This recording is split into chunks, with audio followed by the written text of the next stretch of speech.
Well, hello, YouTube. Hello, YouTube. Earl of Pints here, and it is a foggy, foggy Tuesday night here in North Louisiana. I mean, I am smoking in a cloud, and so I may keep this pretty brief. But anyway, tonight, if you've seen our little thumbnail, um, well, I guess it had nothing to do with the thumbnail, but you've seen the title. Tonight I'm going to be smoking some Black House, and that is manufactured by Hearth and Home, and particularly by Russ Willett. And Russ, Russ, a few years ago, was invited into a competition where he and a group of other um, blenders were going to try and um, match Balkan Sobrani. And there were several entries um, into the competition, and I think it was the Chicago Pipe Show. And Russ's blend is the one that won, and eventually that went on to become Black House, and they make it at Hearth and Home for you to try out. So if you're looking for something that matches a 20-year-old sample of Balkan Sobrani, supposedly, according to the competition committee, this is it. I bought this, as you can see, it says 8/23/17. I bought this about a year ago, opened it up, smoked a few bowls, and didn't care for it, so I canned it up and thought I'd come back and try it every now and then. I've had a few bowls since then, not many. My main complaint, and the thing that I don't like about it, and I think is what colors so much of my take and understanding of the blend itself, is it's dry, and I wish, it's a ribbon cut. So for those of you who are kind of wondering what the details are, it's a ribbon cut tobacco, right? And if you've had anything from Hearth and Home, it's your pretty standard run of the mill blend. But and I don't know if you can hear that on the microphone, but it's dry, very dry. And so because of that, I think that colors so much of it, because I think I get a little tongue bite from it. I think the smoke doesn't come through probably the way that it's intended. And I wish I could say that was the only time I've had that happen with a Hearth and Home blend, but it's not. Several of their blends that I've had have been the same way. So Black House, what is it? It, like I said, if you're familiar with Balkan Sobrani at all, you know exactly what it is. It is an English blend that, for it to be a Balkan blend, it's supposed to be Balkan forward. There's actually some debate about how much Orientals the original Balkan Sobrani actually had in it to begin with. That's another day, another story for another day. But it is an English blend with Orientals. This particular blend also has Perique in it, and it also has unsweetened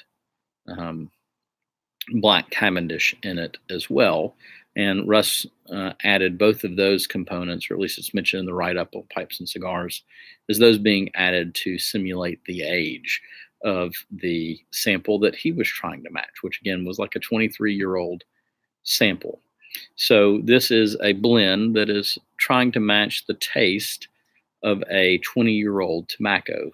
So that's what we've got. Now, Balkan Sobrani, I've been smoking a pipe for a year and a half, and it's kind of one of those legendary blends that those who got to smoke it in the past absolutely loved it and hold it up on a pedestal. Some of that's probably colored because everything seems better in memory than in actual doing it at the time. But it's one of those legendary blends. So Black House, what is it? How does it go when you light up? So let me light it up and tell you.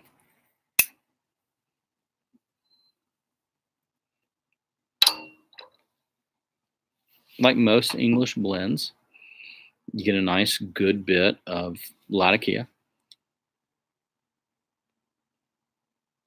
to start. Okay. Um, it does progress this bowl more than I guess maybe many English blends can, um, into something a little bit different, but still kind of the same variation on the same theme. And so I do at portions of it. We'll get that Latakia, that main English note being played, but we'll also get where I think some of the Virginia shine through a little bit, where you get some of that bready quality, even some of that kind of maybe even pastry-like quality on a nice sweet Virginia. The Orientals play a good bit here. They, to me, provide a lot of spice, um, and there's a lot of other, spice is the best way, and kind of a little bit of pepper. I pick up the Perique a little bit as well in there. What I would normally would point to as being Perique and a heavy Perique and vapor blend. So I'm not certain it's the Perique, but I think that's what I'm tasting. Kind of that little bit of that fruity, peppery thing you got going on. I know Perique can come across so different in so many different blends, um, but it's that. Um, but I'll say this: all of it together, I don't care for it as many of the other English blends that I love and enjoy. That doesn't mean this is a bad blend. It just means it's for me. I don't um, I don't enjoy it as many as most other blends, and I think some of that has to do with the fact of how dry it is. And I know you can rehydrate tobacco, um, but that's honestly just a chore I don't want to have to do. Um, and so, especially not when I've got plenty of other tobaccos that I can smoke and I can just dry them out for a few minutes. I don't want to have to go through the hassle of rehydrating tobacco. And so, for me, I think that's kind of the main deal. It comes too dry. At least my tin of it did, and several other Hearth and Homes tins that I've had. And so that leads me to some tongue bite. Now, I want to say, and I hope I'm not starting a false rumor or anything here. So if you know about this, write this in the comments, and I probably should research it before I talk about it to the world.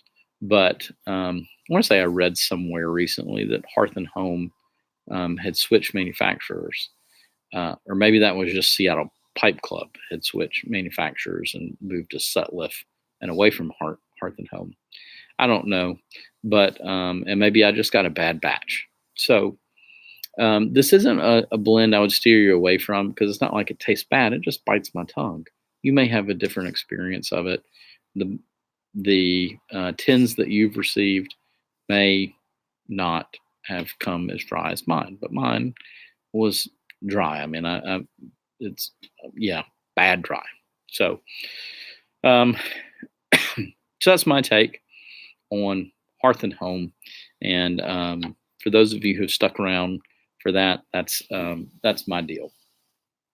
I also, the past few weeks, I've liked to tell you a little bit of story at the end of it, and I've kind of been going with the Christmas theme because we're in Christmas time, and I figure we're still there. We're still at Christmas time. We're a week away, and so if I haven't said it already, Merry Christmas. One year, and I know several of my stories so far have been, it's not the stuff that matters, but this year I'm going to talk about a present because I remember one. One year I actually got a go-kart. My dad was a lawyer, and so I think he must have had just a wonderful bang-up year in the practice, and so our Christmas presents tended to be a little bit bigger that year, and I got a go-kart. And I was probably fifth, sixth grade at the time, somewhere around in there. And I take that go-kart. We lived on a cul-de-sac on a road that it had three houses on it.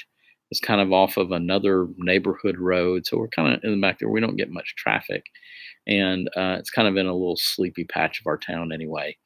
And so we kind of had the run of the street with the go-kart, and we would take that go-kart and we had a good probably 50, 60 yard stretch where it was just straight all the way to the cul-de-sac, and we would just gun the thing as fast as we could.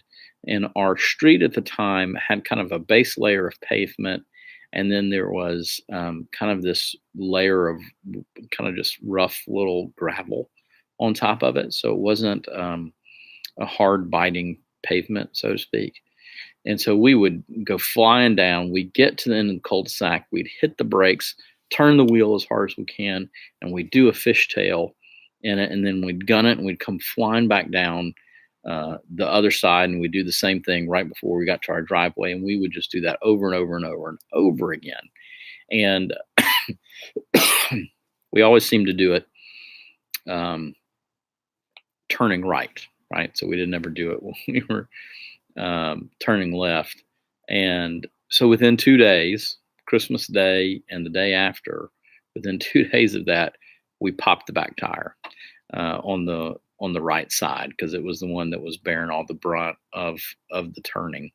And so we had to replace the tire pretty quickly. Shortly after that, I'd had some friends over, and I had a guy who was about my age. He was driving the go-kart, and as we were flying, he was flying down the thing, and I think maybe he had my little sister in the go-kart with him. I don't really remember who was in it with him, but it was somebody. And he's coming flying back, and the accelerator stuck. And the brakes on those things, it was really just you pressed it down, and it hit a lever on the back that just pushed some kind of metal flat paddles down on the tires to stop them, because it was meant with the idea that you take your foot off the accelerator at the same time. So it wasn't really meant to stop you in one of those situations where the gas pedal was stuck, but it was stuck. And he goes flying past us. I think it's a miracle he didn't hit anybody. And then he goes flying all the way down the end of our driveway, nails the fence, and we kind of have a raised concrete barrier just a little bit, maybe a foot at the most, and just nails that with the go-kart, bounces off of it backwards. And we had at the time, a little fishing boat parked in the driveway, and it bounces back, and the gas tank hits the back of the boat, or the boat trailer, and it punctures a hole in the gas tank. And that's it. I mean, no, just damage to the gas tank where it can't hold any gasoline. So that pretty quickly put my go-kart out of commission. And, it's just a fond memory of having that go-kart and the time I spent with my family doing that and having fun together, almost getting killed doing that. But again, it's more about the memories and who I was with and the thing itself. It was about the experience it facilitated. A few years later, maybe not even a few years, maybe that same year, they came along and they kind of finished paving our road. And when they did that, I can remember the first time riding and going to try and turn and do our little spin out, a little fishtail. And when I did it, just about flipped the go-kart. And because the tires actually caught on the cement. So that's my little bit of my Christmas story. But again, I encourage you this Christmas, more than any other Christmas, to kind of ponder what's important in life, and that it's not things, it's not stuff, it's the people that are around you, and it's about the deeper, more transcendent things, the things that are beyond what we can see and sense, right? That there is a transcendent reality of truth and beauty and goodness that's out there. And the Christmas story tells that in essence, right? But it has a big message about humanity, and it has a huge message about God and who He is. And for me, being a practicing and believing and committed Christian, I really encourage you to begin to think through the Christmas story and whether it makes sense, because I think it very much does. Because, the story of the Bible and the scriptures and the way in which it views humanity and divinity and the way it all comes together at Christmas is something that's special and it's unique. because I believe the scriptures say two things about humanity that are very, very true. And I think that we all see them and experience them, and we can say, yeah, that makes sense. And the first one being that um, there is great capacity for good in humanity, right? If you've ever been around a Christian, you probably didn't expect that to be my first point. But there is a great, great um, capacity for good among humans and humanity, that we have this greatness, right? And that fits with what the scripture tells us, that we were made in God's image. And so that capacity for greatness and for goodness and for doing just great, wonderful, beautiful things is in each one of us and is in humanity as a whole. But the scriptures also tell us that because of sin, and sin is just rebellion to God's authority, saying, I'm not going to do things the way that you want me to, even though you have created me and given me instructions for a good, whole, healthy, and happy life. I'm not doing it your way. I reject it. That's sin.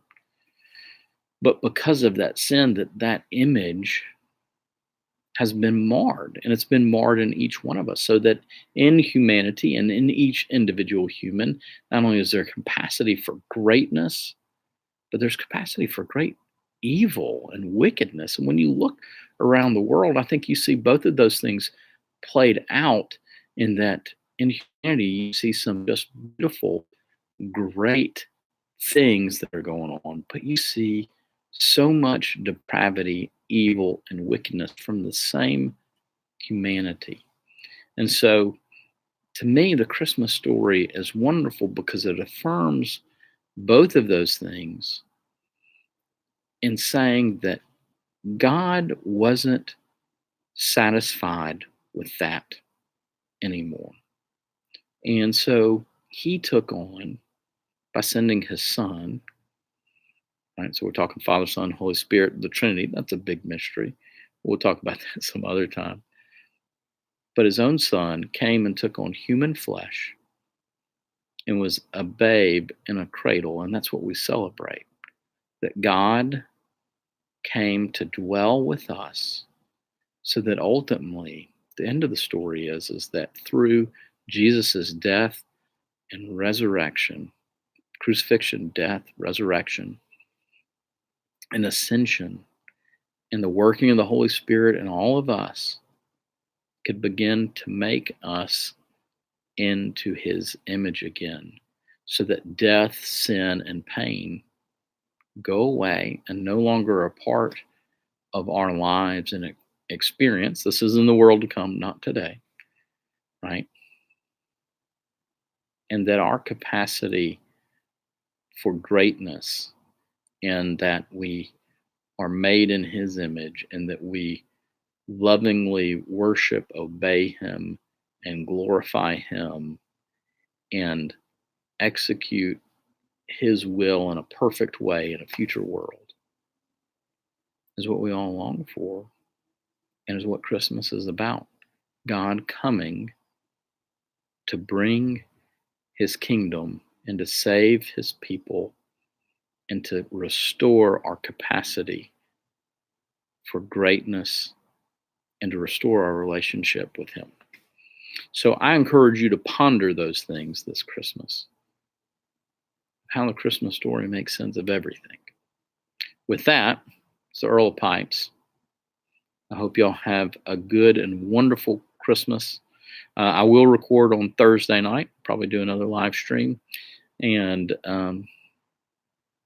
probably won't do it on Tuesday night. I'll be spending time with my family, but I might. Thursday night, I haven't decided what I'm going to smoke yet. But if we do a live stream, I certainly hope some people join it and y'all can tell me about what you're smoking. So anyway, Earl of Pipes, y'all have a Merry Christmas, and I'll talk to you soon.